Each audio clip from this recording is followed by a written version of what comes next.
Hello, welcome back to Jake's Trains. This is the Coca-Cola train set from 1975 made by Lionel. Now, this set, before we start off with it running, is very interesting. So, you see, this mold right here was made out of the older mold from around the 1950s of a switcher. So, it's just a slightly newer mold. But as you can tell, at the front, there is no metal for like a bumper or like holding in the coupler. So, yeah, you can just see the spring lock right there and the wheels. So, it's a really nice engine, other than the fact that it's just a little cheaply made. The bell is missing. The horn is connected. It has a reverser unit and a forward unit. It is made of plastic.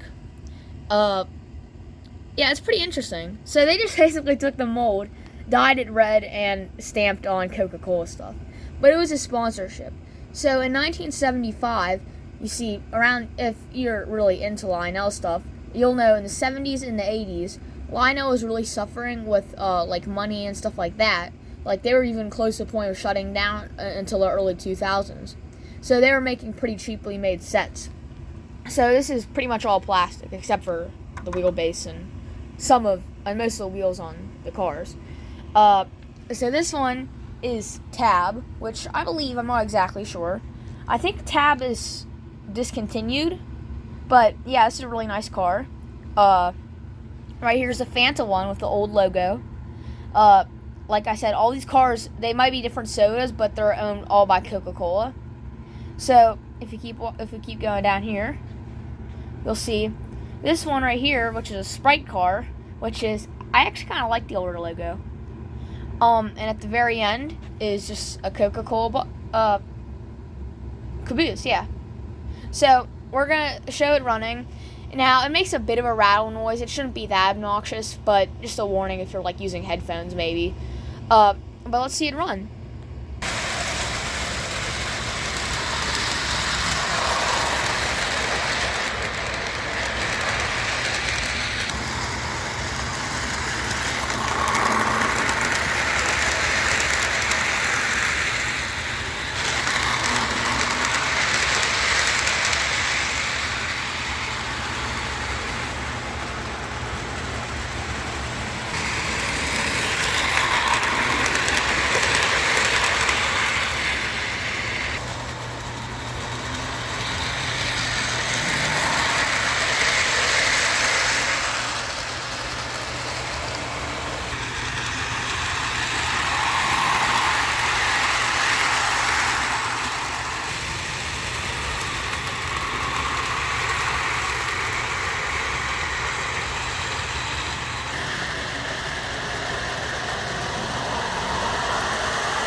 Well guys, thanks for watching.